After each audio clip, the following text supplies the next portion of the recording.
ఓం గణానాం త్వా గణపతిగుం హవామహే కవిం కవీనాముపమశ్రవస్తమం జ్యేష్ఠరాజం బ్రహ్మణాం బ్రహ్మణస్పత ఆనశృణ్వన్నోతిభిः సీదసాదనం శ్రీమహాగణాధిపతయే నమః. ప్రణో దేవీ సరస్వతీ వాజేభిర్వాజినీవతీ ధీనామవిత్రియవతు. శ్రీమహాసరస్వత్యై నమః. శ్రీగురుభ్యో నమః. హరి ఓం. సదాశివసమారంభాం శంకరాచార్యమధ్యమాం అస్మదాచార్యపర్యంతాం వందే గురుపరంపరాం. కామకోటిమహాపీఠ కామాక్షీ పుతమూర్తయే చంద్రశేఖరరూపాయ భక్తతీర్థాయ తే నమః. అస్మత్శ్రీగురుచరణారవిందాభ్యాం నమః. మనం భగవద్ అనుగ్రహంతో పరమాచార్య స్వామి వారి దివ్య ఆశీస్సులతో గత కొన్ని రోజులుగా అద్వైత ఆచార్యుల యొక్క విషయాల్ని, చరిత్రని మనకు తెలిసినంత మేరకు చెప్పుకున్నాం.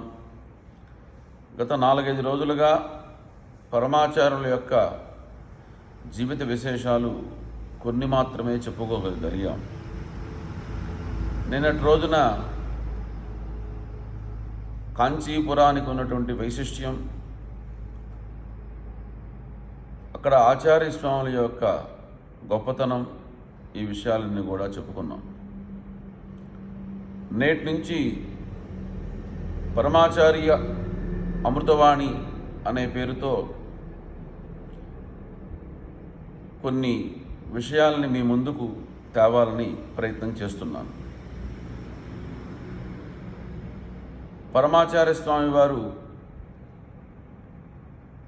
వారి యొక్క విజయయాత్రలో అనేక రాష్ట్రాల్లో, అనేక గ్రామాల్లో నిత్యము కూడాను ఏదో ఒక విషయం మీద వారు ఉపన్యాసాన్ని, అనుగ్రహ భాషణాన్ని భక్తులందరికీ కూడాను ఉద్దేశించి అనుగ్రహించారు. ఆయా ఉపన్యాసాలని మొట్టమొదట ద్రవిడ భాషలో రాసుకున్నారు. ఆ తర్వాత కొంతమంది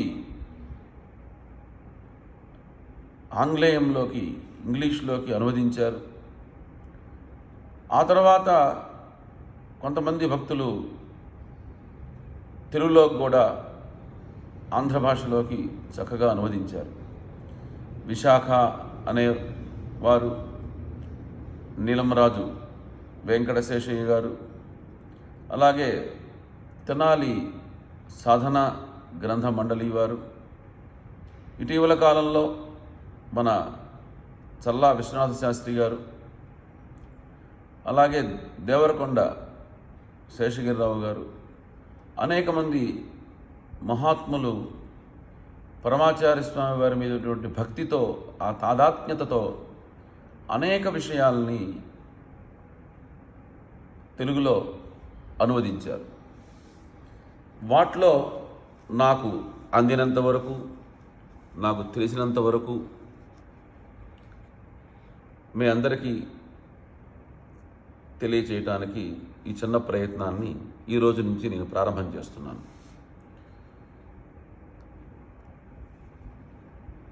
భగవత్పాదుల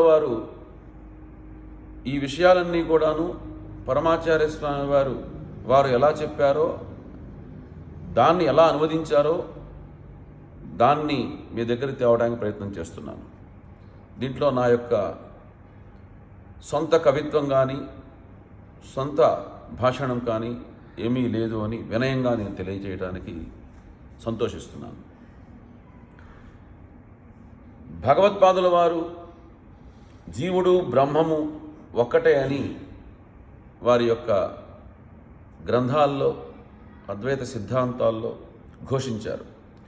జీవో వై బ్రహ్మ నా పరహ అనగా స్వామి అంటే వేరే ఎవరో కాదు, మనమే అని అర్థం. దానికి నేనే స్వామిని అని హిరణ్యకశిపువు కూడా చెప్పాడు. అందుచేత మహావిష్ణువు నృసింహావతారం ఎత్తి వారిని హతమార్చవలసి వచ్చింది. అట్లయితే భగవత్పాదులు చెప్పినది, హిరణ్యకశిపువు చెప్పినది స్వామి ఒకటేనా అని మనకి ఒక ప్రశ్న వస్తుంది. స్వామిని నేనే అని హిరణ్యకశిపువు చెప్పటం,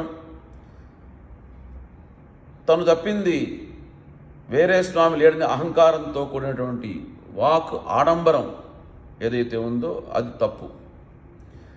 భగవత్పాదులు వారు చెప్పిన మాటకు అర్థం స్వామిని తప్పించి వేరే వస్తువు ఏది లేనందున మనము స్వాములమే అని జీవుడు తన యొక్క అహంకారముని సమూలంగా విడిచిపెడితే బ్రహ్మంలో కలిసి బ్రహ్మమైపోతాడు అని వారు భగవత్పాదుల వారు అంటారు. దానికి ఉదాహరణ ఏమిటంటే, మనం ఒక ఉద్ధరైన నీళ్ల వలె అల్పశక్తితో ఉన్నాం. స్వామి భగవంతుడు అంటారా? ఇక్కడ స్వామి అంటే భగవంతుడు. భగవంతుడు అంటారా? ఒక అఖండ శక్తితో ఒక పెద్ద సముద్రం లాంటివాడు ఆయన. ఒక మహార్ణవం వలె ఉంటాడు. ఈ ఉద్ధరైన నీళ్లు కూడా ఆ సముద్రంలో నుంచే వచ్చాయి. నేను అనే అహంకారాన్ని కనుక వదిలిపెడితే ఆ నిస్తరంగ మహోదధిలో అంటే ఆ పరమాత్మలో మనం కూడా కలిసిపోతాం. ఇక్కడ పరమాత్మ వేరు, నేను వేరు అనేటువంటి అసలు నేను అనే పదమే మనకి పనికిరాదు. మనం స్వామి కాకపోతే పరమాత్మ కంటే భిన్నమైనటువంటి వస్తువు ఒకటి ఉండగలదని అర్థం. ఇక్కడ పరమాత్మ అంటే ఏకం సత్ విప్రా బహుధా వదంతి, ఉన్నది ఒకటే, పండితులు అనేకంగా ఉన్నట్టుగా అనేక రకాల చర్చలన్నీ తీసుకొచ్చి మళ్ళీ అక్కడికే పట్టుకొస్తారు ఆ విషయాన్ని. ఎన్నో వస్తువులలో ఒక్కడై అతని యొక్క సంబంధం లేకుండా అనేక వస్తువులు ఉన్నట్లుగా అర్థం ఏర్పడుతూ ఉంటుంది. అట్లయితే భగవంతుణ్ణి స్వామి అని పరమాత్మని మనం ఎట్లా చెప్పగలం? సర్వం తానైన వాడే కదా పరమాత్మ. అంతా ఆయనే అయితే మనకు ప్రత్యేకమైనటువంటి ఉనికి ఉండగలదా అని ప్రశ్న ఇక్కడ. అందుచేత అద్వైతుల యొక్క వాదం స్వామి మహిమకు కొరత ఏర్పడటం లేదు. ఎంచేతనంటే జీవుడా స్వామి కాదు, జీవుడు అల్పుడు, భగవంతుడు చాలా గొప్ప గరిష్ఠుడు, శ్రేష్ఠుడు, వరిష్ఠుడు. జీవుడు వేరు, భగవంతుడు వేరు అని అణుకువతో చెప్పేటువంటి వారి వాదం వారికి తెలియకుండానే స్వామి యొక్క ఉన్నతిని తగ్గిస్తున్నది. స్వామియే సకలము అని అంటే ఆ సకలంలోని మనము స్వాములమే కదా. భగవంతుడే సర్వాంతర్యామి అని మనం చెప్తున్నప్పుడు ఆ సర్వాంతర్యామిగా ఉన్నటువంటి ఈ ప్రపంచంలో సమస్తము ఆవరించి ఉన్న దాంట్లో మనము ఒకళ్ళం.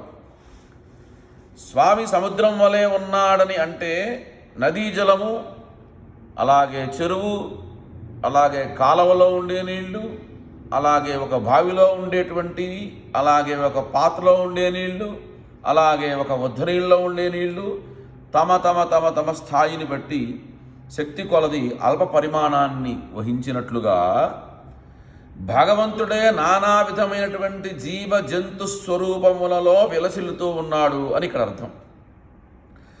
మనుష్యుడు పాపపుణ్యముల్ని అనుభవించి ఆ కర్మ ఎప్పుడైతే క్షయం అయిపోతుందో ఆ క్షయం అయిన తర్వాత తానే అయ్యేటట్లుగా ఒక మార్గాన్ని భగవంతుడు చూపుతూ ఉంటాడు.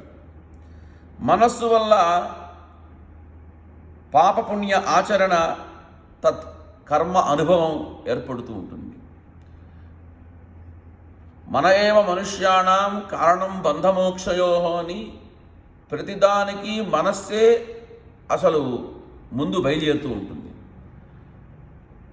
మనం లోకంలో వ్యావహారిక భాషలో ఒక మాట చెప్తూ ఉంటాం, నువ్వు చేసే పనిని మనస్సు అక్కడ పెట్టి చేస్తే నీకు పనిచేస్తుంది అని.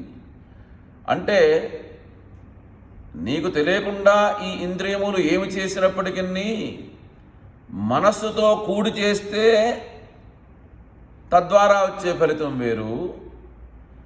మనస్సుని అక్కడ లేకుండా దాని యందు లయం చేయకుండా అన్య విషయమున యందు మనస్సుని గనక తిప్పుతూ పరిభ్రమణ చేస్తూ నువ్వు గనక కార్యాచరణ చేస్తే ఆ పని ఎప్పుడూ కూడాను సత్ఫలితాన్ని ఇవ్వజాలదు. ఇక్కడ మనస్సు ఉన్నంత వరకు పాపపుణ్యములకు అతీతమైనటువంటి స్థితి భగవద్ ఐక్యము సాధ్యం కాదు. దానికే మనం భగవంతుణ్ణి ప్రార్థించాలి. మనం జీవులం, అతడో పరమాత్మ. మనం ఉద్ధరణలో నీళ్ళ లాంటి వాటిలో, ఆయన పెద్ద సముద్రంలో ఉండేటువంటి నీళ్ళ లాంటి వాడు. ఆరంభంలో ఈ భావంతోనే భగవంతుని వద్ద మనం మన యొక్క భక్తిని మొదలుపెట్టాలి, నెరపాలి. మనకు ఈ భేదభావాన్ని కల్పించేది ఏది అని ఇక్కడ ప్రశ్న. స్వామి ఇచ్చిన మనస్సే. ఈ మనస్సు కూడా ఎవరిచ్చారు? మహాభాగవతంలో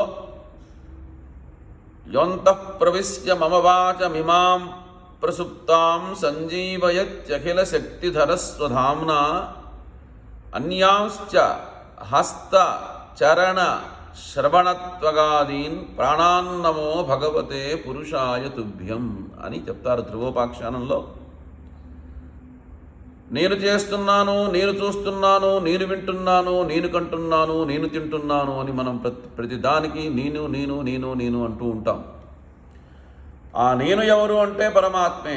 ఎప్పుడైతే ప్రాణస్వరూపమైనటువంటి పరమాత్మ ఈ దేహి యందు ఉన్నాడో ఈ దేహం రకరకాల వేషాలు వేస్తుంది. ఎప్పుడైతే ఈ దేహం యందు ఉన్నటువంటి దేహి అయినటువంటి పరమాత్మ ఆ ప్రాణస్వరూపం వెళ్ళిపోతుందో అప్పుడు నేను అనేది ఏమీ లేదు ఇక్కడ. కాబట్టి ఇక్కడ దేహం వేరు, దేహి వేరు అనేటువంటి భావన మనకి నిరంతరము సాధన చెయ్యాలి. దాని మీద ఒకరోజు ఏదో ఈ ఉపన్యాసం వినో ఒక పుస్తకం వింటూ అయ్యేది కాదు. కాబట్టి అమాంతంగా మనస్సును నీవు వెళ్ళిపో అని మనం ఆజ్ఞాపిస్తే మన మాట వెనక వెంటనే అది మన యొక్క ఆజ్ఞని ఉల్లంఘనం చేస్తుంది. భగవత్పాదులు ఒక చోట అంటారు, శంకర భగవత్పాదుల వారు, చపలం మమ హృదయ కపి విషయదృచరం అంటారు. ఈ మనస్సు అనేటువంటి కోతికి చాలా గాఢమైనటువంటి దేహాభిమానం ఉన్నది.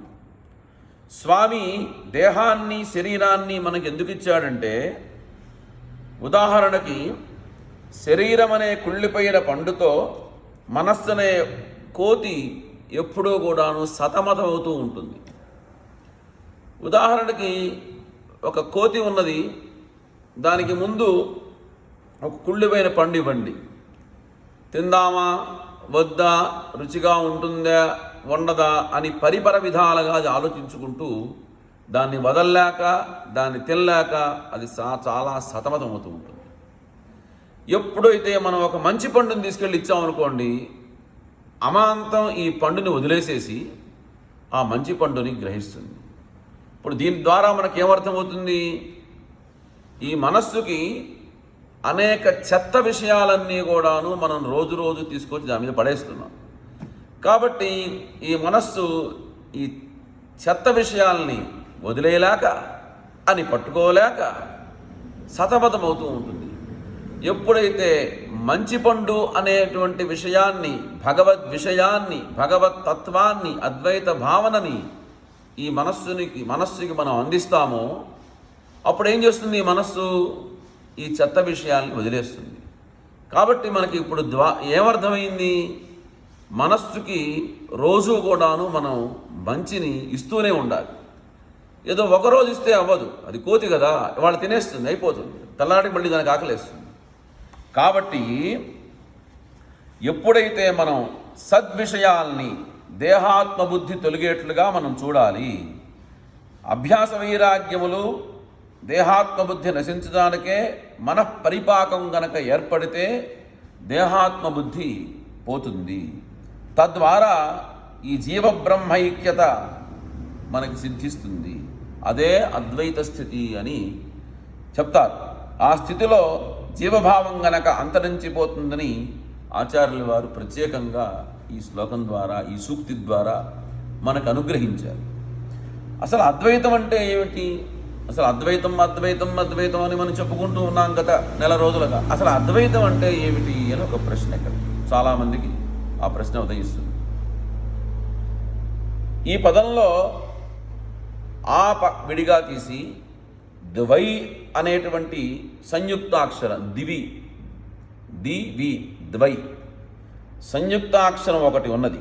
దివి అంటే రెండు, ద్వైతం అంటే రెండు ఉన్నవి అని అర్థం. అద్వైతం అంటే రెండవది లేదు అని అర్థం. ద్వైతం అంటే రెండు ఉంది అని అర్థం. అద్వైతం అంటే రెండనేది లేదురా నాయన, ఉన్నది ఒకటే అని అర్థం. ఇప్పుడు స్వామి అనేటువంటి వాడు ఒకడే ఉన్నాడు, అతనికి వేరుగా జీవుడు ఒకడు ఉన్నాడు అని మనం భావిస్తూ ఉన్నాం.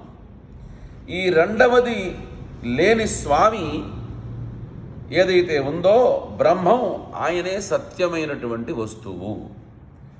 అతనిని తప్పించి ప్రపంచంలో వేరే ఒకటి ఉంది అని మనం అనుకోవటం చాలా తప్పు.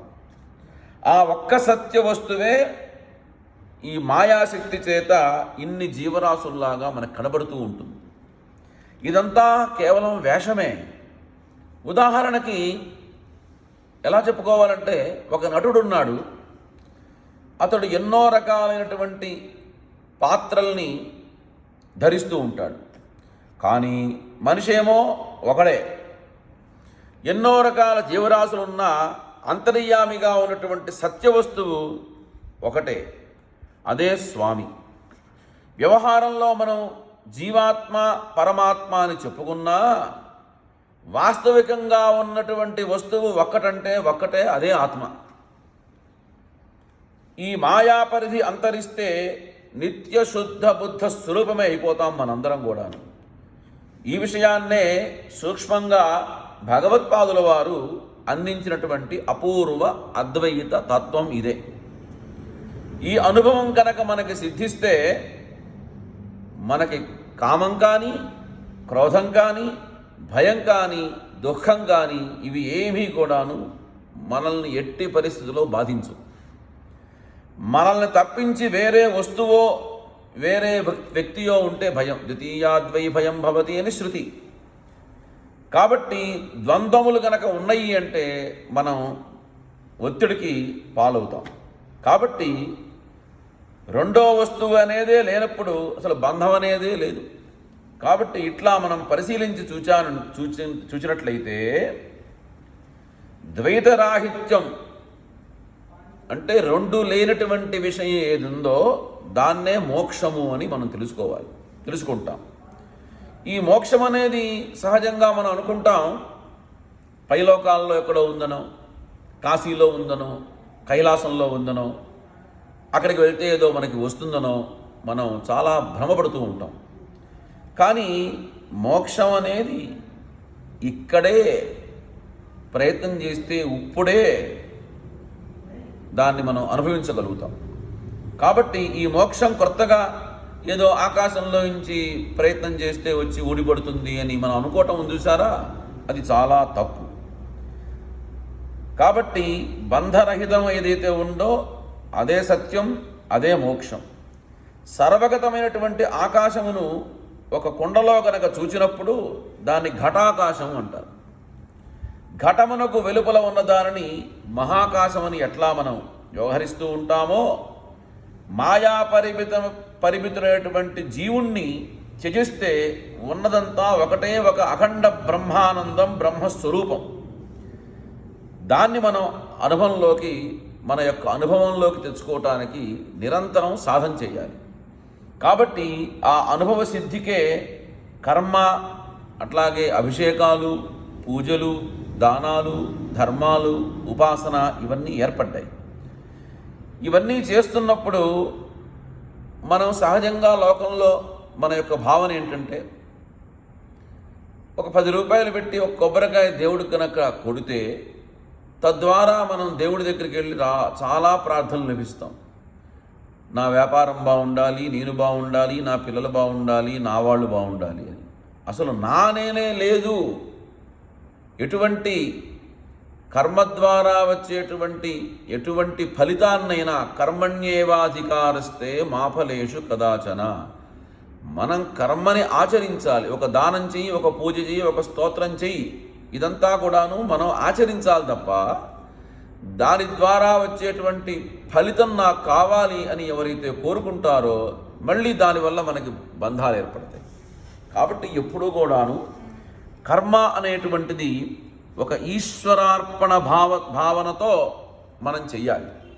కాబట్టి అందుకోసమే మనం ఏకభావనతో దేహో దేవాలయ ప్రోక్తో జీవోదేవ సనాతన చదేత్ అజ్ఞాన నిర్మాల్యం సోహం భావేన పూజయేత్. ఇక్కడ పరమాత్మ వేరు, నేను వేరు అనేటువంటి భావన లేకుండా మనం ఒక అర్చన చేసినట్లయితే మనకి ఫలితం. దాన్నే దానం ఇచ్చేటప్పుడు కూడా కామో దాత కామ ప్రతిగృహీత కామగం సముద్రమావిసా కామేనత్వ అని చెప్తూ ఉంటాం. కాబట్టి ఇక్కడ ఎప్పుడూ కూడాను మనము ఒక కర్మ ఆచరిస్తే ఆ ఫలితాన్ని పరమేశ్వరార్పణమస్తు.